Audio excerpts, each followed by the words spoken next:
So another car video is coming, and this one's just because I drive around and see a lot of stuff in the course of my job. You're driving around and you're looking at the road and the countryside, and suddenly your field of view is marred by an enormous advertisement. Just those giant roadside signs. Something 6 exits down deserves your attention. It deserves all of your attention, and it deserves it right now. Never mind the roadsides, the actual natural landscape and scenery. That thing 6 exits down, that needs your attention. That bit of plastic junk, that's where all your attention needs to be focused. And it's an aspect of modernity that I utterly despise. I know it's sort of ironic that I participate in modernity like everybody else. It's unavoidable. Unless I wanted to go Amish and disappear out of society, I have to, in some manner, participate in modernity. I don't have to like it, but I do have to participate to a certain degree in order to be functional in the world. But my point really is the sort of commercialist blight that that just lines every road in the United States, that you just absolutely can't get away from.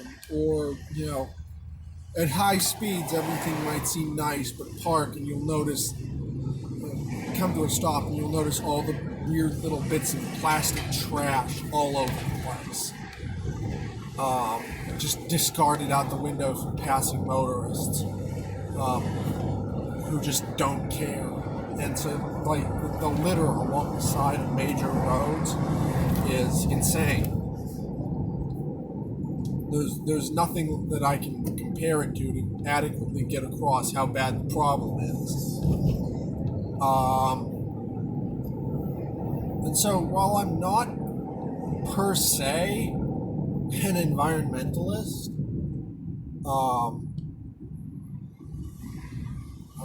I might even be a bit of a climate skeptic. I'm not sure insofar as I'm rather skeptical of what the climate is doing and why, and what can be done about that.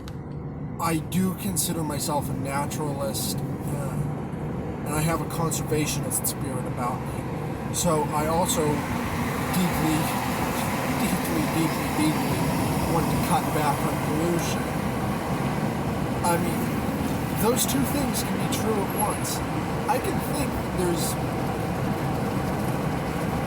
that a climate catastrophe might or might not be a huge catastrophe, because the Earth has gone through cycles of warming and cooling before to extreme degrees. We just came out of an ice age in the last century, for example. There was a warm period in the Middle Ages from about the 9th to the 15th or 16th century that averaged out to be slightly warmer than the average temperature today. So there are cycles to these things that it's good to bear in mind before becoming catastrophically alarmed. On the other hand, yes, I can see how pumping millions of pounds of carbon dioxide into the air on a scale never before seen in history can be damaging. I can see how toxic chemical waste is polluting rivers and causing problems. I can see how dumping plastic trash into the ocean is a problem that we might not even be able to solve in my lifetime. And I would deeply love to see those problems solved. And I come from this conservationist spirit that I love the beauty of the natural world. I want to see that preserved. not just for myself, but for generations after me. So it's like you're going down the road and you see this sort of modernized blight, I guess you could say, the garish, intentionally ugly buildings, the trash on the side of the road,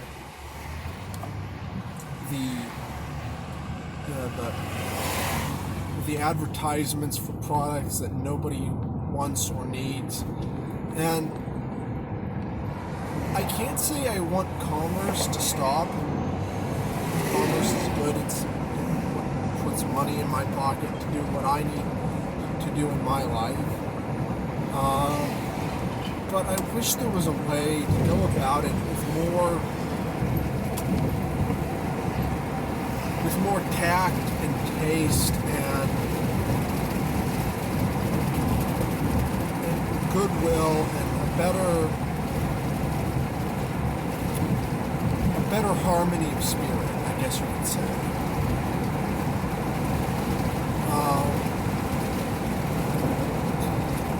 So, it's a very difficult problem to parse out, I think, because simple solutions can only be proposed by the simple mind. And what seems like by the way, this is just to go off on a tangent, things that seem like easy, simple solutions have, in my experience, often been recipes for a complete disaster, where you think you're solving something by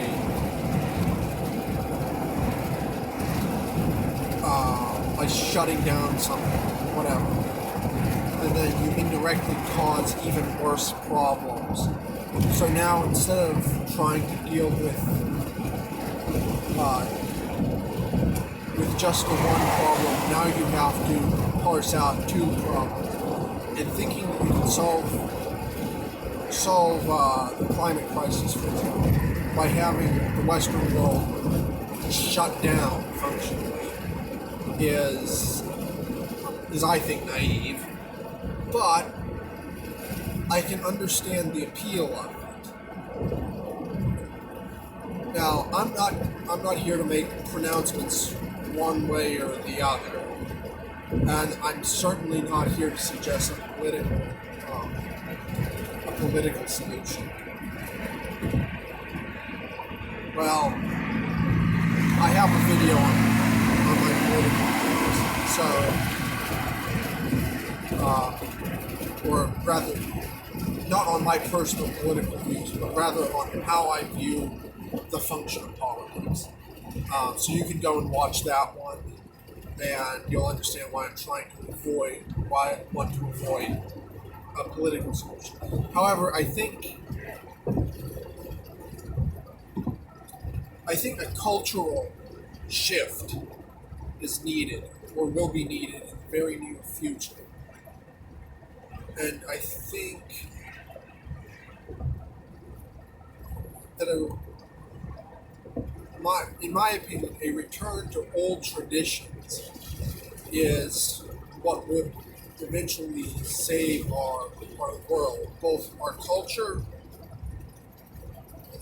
and the physical rock we're sitting on orbiting the sun. And the reason I think that is, you look at, well, let's take old buildings. Let's take a Gothic cathedral, for example. And for this, there's an episode of a YouTube series called Le Feux de Piedmont, The Fires of Piedmont, where one of the architects is explaining. By the way, it's in French. You're going to have to watch the subtitles if you don't speak French. But one of the architects is explaining the design philosophy behind the great Gothic cathedrals. And they're standing in this avenue of trees that have naturally formed into this sort of parallel avenue. And the way in which they arch overhead, and they explain that Gothic architecture is, at least in part,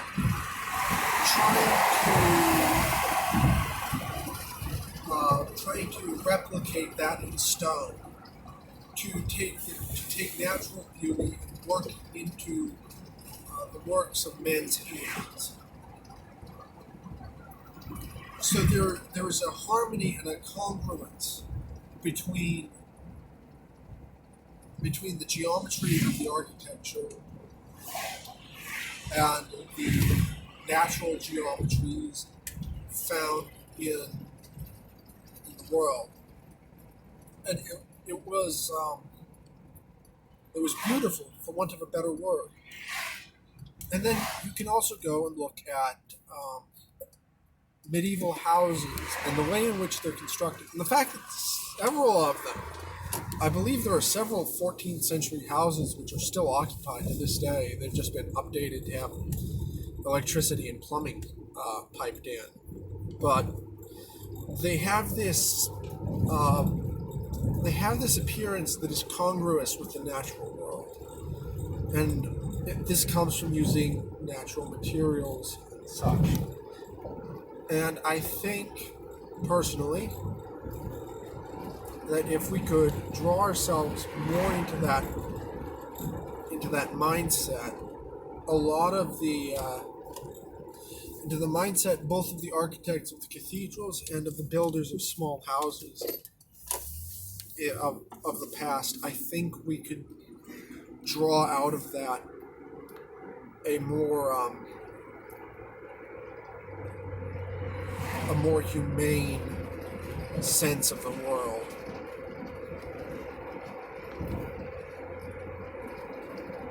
But this is something that would require a societal change on an incredible scale. Our society has, ever since the Renaissance, drifted further and further and further and further away from tradition.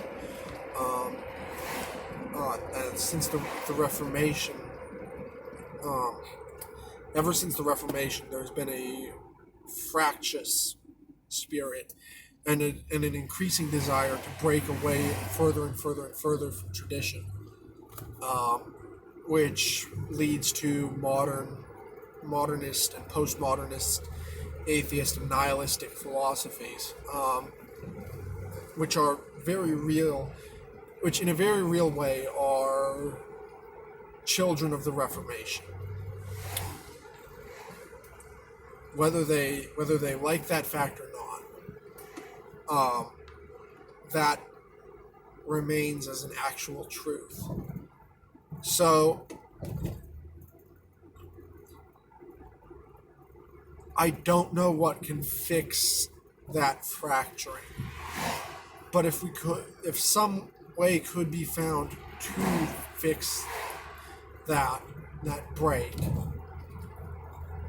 then I think there might yet be some hope for the world.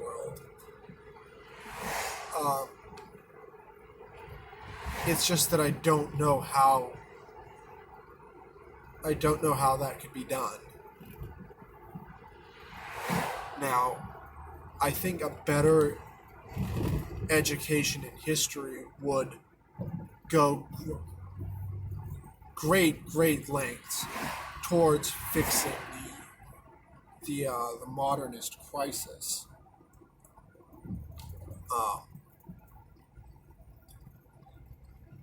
And I think it would be good to teach people to respect what is old, because part of the plastic throwaway insanity of our culture comes from a disrespect of the old. So we're always trying to acquire the new,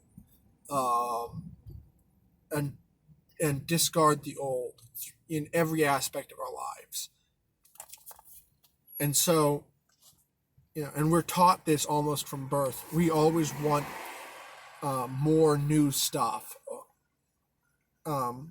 day after day, year after year, and we're taught that mentality practically from birth, which is a mentality that leads to a degradation of morality and a breakdown in society, as this continuous consumption of the new and discarding of the old fractures all bonds.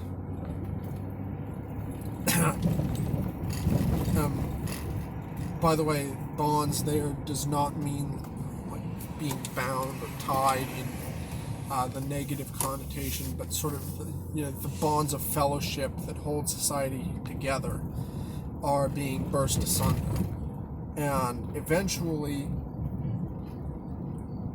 that can, as that process continues and as society inevitably rips itself apart, we will come, even as our technology progresses ever faster a pace, at an actually exponential rate. Even as that happens, the civilization that uses that technology will collapse completely, and there will be nothing left of us.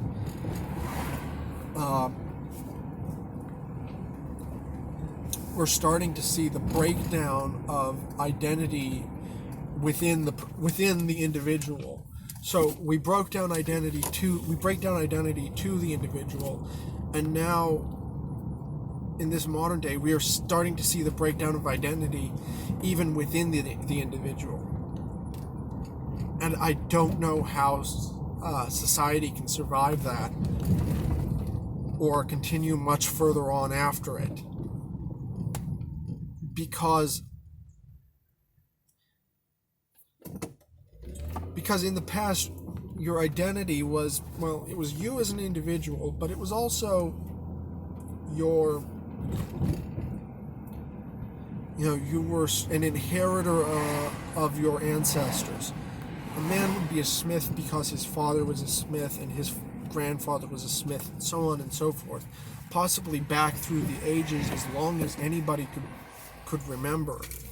And you inherited your parents' trades, whatever those trades may be. And we've gotten rid of that now. And so as identity fractures and we continue to consume more and more and more and create less and less, especially that we create less and less of lasting worth, I don't see a good future for that. But